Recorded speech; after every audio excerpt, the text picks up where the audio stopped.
Welcome back, everybody. Welcome back. As I said, we came back on a good day. Um, going to preview Cheltenham's whopping 9 race card for Trials Day on Saturday. But before all that, let's jump in and have a bit of a recap of Gowran Park.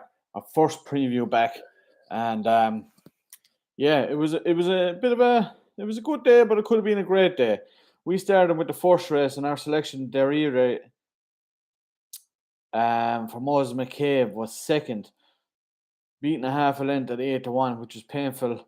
Jordan Gainford gave it a cracking ride and just got chinned by a horse that was well handicapped on the day. 8-1, so we said we go each way, so at least we got in place. But it was just a bit of a painful one. We led from pillar to post, well, nearly the post. We just got chinned late on by the Owen Dial runner.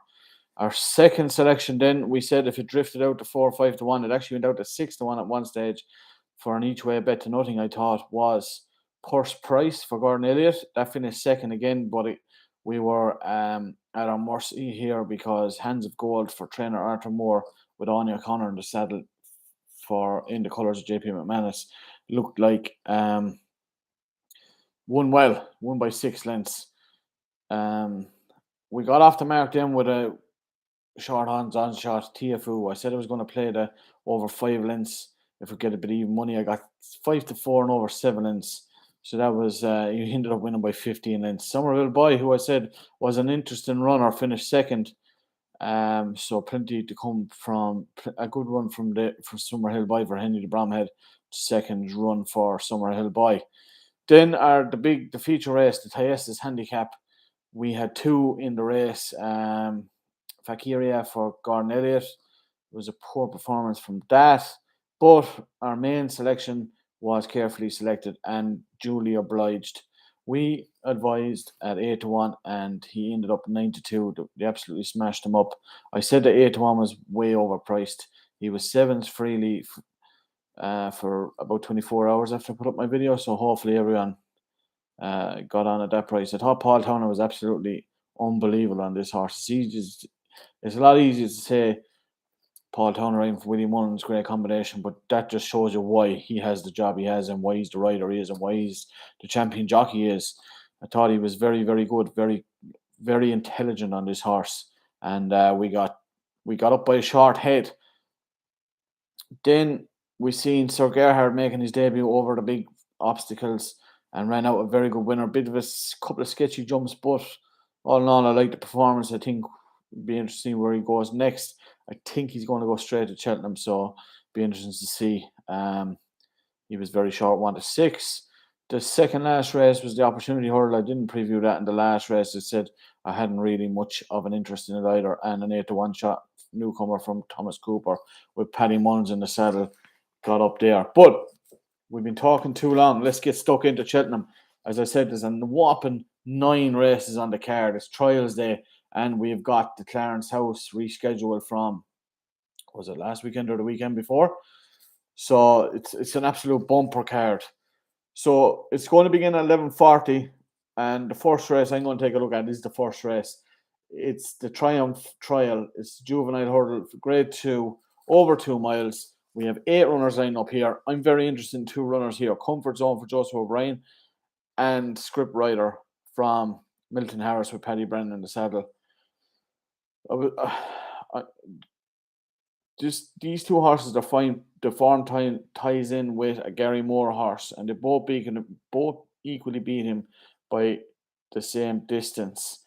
But I'm going to say with Joseph O'Brien's runner with John O'Neill in the saddle in the colours of JP McManus. 4-year-old by Churchill, 2-1, 9-4, Comfort Zone. But I think Script Rider could be the one to chase him home. Next Aidan O'Brien runner. He's been very impressive over hurdles since switching over, and he actually won on the flat since winning his 2 last start over hurdles. So he could be the one. He's a bit of course form. He landed the a grade 2 here on the card. I think it was back in November. And I think these 2 could be the ones to battle it out here. But I'm going to go for Comfort Zone the first. Joseph O'Brien's runner with John O'Neill in the saddle. That brings us to the second race on the card. It's a handicap chase. It's over 2.5 miles.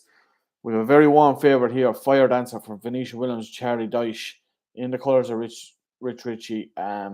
Was off for a long, long time and came back with a winning performance.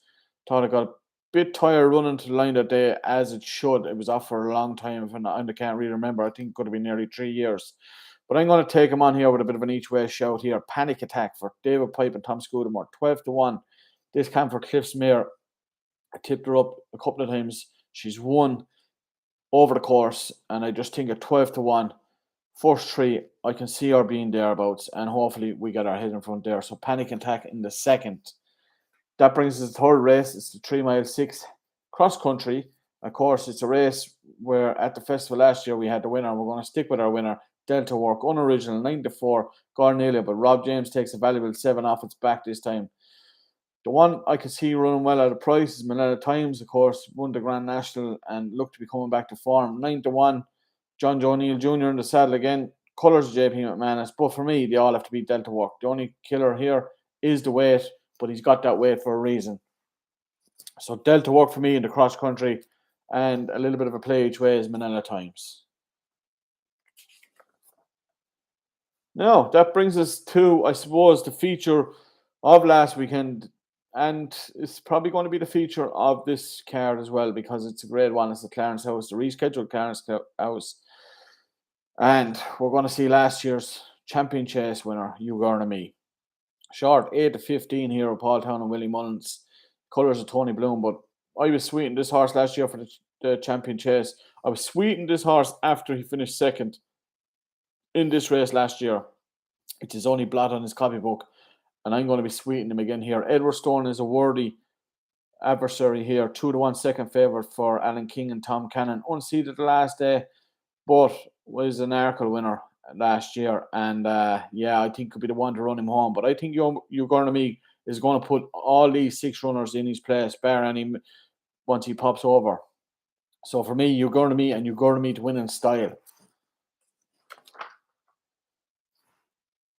That brings us to the big handicap chase of the day. It's over 2.5 miles. We have 17 runners lined up here. Boyle Sports are playing 5 places in the race.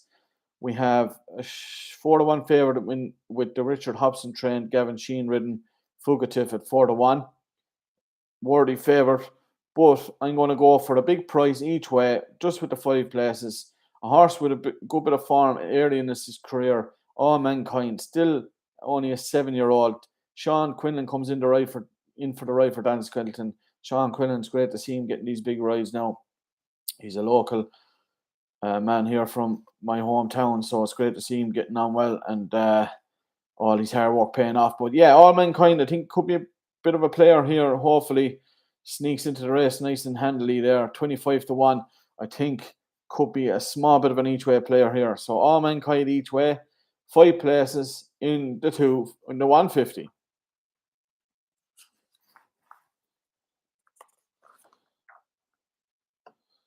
That brings us to the supporting feature of the card, the Cotswold Chase. It's over 3 miles 1. It's a grade 2, and we have 6 runners lined up here. I'm very sweet in one here, the Harry and Dan Skelton Protectorate. We last seen him absolutely blitzing home in the Betfair Chase at Haydock, and that was his first run of the season. I think this race is going to be a good stepping stone to see have they got a Gold Cup contender here. Of course, Alex Ferguson's colours here, and I think Protectorate will do a job of them here. 6-4. It's going to be a cracking race. Last year's Grand National winner, who's had won his last 2 Noble Yates for Emmett Mullins and Sean Bowen in the Robert Whaley Cohen colours, 2-1 second favourite. But I just think Protectorate, he looks like he's got a couple of more gears, and I think if he's going to be a Gold Cup contender, he's going to have to win here. The old boy Frodon, Bryony Frost and Paul Nichols, 15-2, is going to give a good account of himself as well. I expect him to go out and make the run, but for me, Protectorate. And again, we're on to the Cleve Hurdle, which is again another I suppose the chief supporting feature on the card. It's over 2 miles 7. This is for the stairs. Paisley Park, warm favourite, 5-4. It's a race I'm actually going to not go into too much depth into, but I'm going to go for one. If you finish second to the favourite with Biles Sport, you get your money back as a free bet. Gelento Bello for Paul Nichols and Harry Cobden, 4-1. I think that's a cracking bet with the money back to the second to the favourite. I know Paisley Park. He's an absolute legend of a horse, Aidan Coleman, Emma Novell. But I just think, could we see the second coming of Big Bucks? Maybe not as classy as Big Bucks this lad, but he fell over the big obstacles the last time out, and he's coming back over hurdles. Maybe they're going to go that route, and he might be bang thereabouts. So Gento Bellio with that insurance of finishing second, getting your money back as a free bet with Wild Sports in the Cleeve Hurdle. The penultimate race on the card is a Ballymore Novices Hurdle trial, and it's over 2 miles 4. This is a race I have zero opinion of, and I'm just going to watch it. So for me, I'm just going to skip on through the 2.5 mile novices hurdle, and then that brings us to the final race on the card. We have a handicap hurdle over 2 miles, 16 runners here, and hopefully 16 line up because we get a quarter of the odds to first 4. We have 4-1 favourite with Might High for Harry Fry. And second 2 in the betting is Hacker de la Places for Paul Nichols and Punctuation for Fergal O'Brien. I think Punctuation is going to run a cracker here. I was very impressed with his win over the course and distance the last day for Fergal O'Brien and Paddy Brennan. But nice to see Fergal O'Brien have a big winner on a big day. But so for me, Punctuation, I think, could be the one to hit the line in front. But I'm going to go for a bit of a mad one here for a small bit of an each way play that we might be able to throw in a lucky 15 or something, combine the big prices together. Front View for John O'Neill. Used to be with Joseph O'Brien. He's still only an 8-year-old, this lad, and he's very, very lightly raced. So for me, I think the fact the boys kept on to him, JP still owns him. John Joe O'Neill, he's a legend. And Richie McLaren, very, very good jockey. 33-1 here could outrun its odds. So for me, hopefully we finish with a big 33-1 winner with Front View. 9 races. It's going to be an absolute whopping day from morning till evening. So I can't wait just to watch the races, get a feel for the festival. It's starting to heat up. We had a good day, first day back. Hopefully we can keep continuing the form. We have some short ones thrown in with some big price ones. Hopefully we get maybe a big, a small little each way look 15, and maybe a double, a treble up with the smaller ones. So again, guys, I really appreciate the support. Hit the like button, hit the share button. I shall talk to you again very, very soon. Cheers, guys.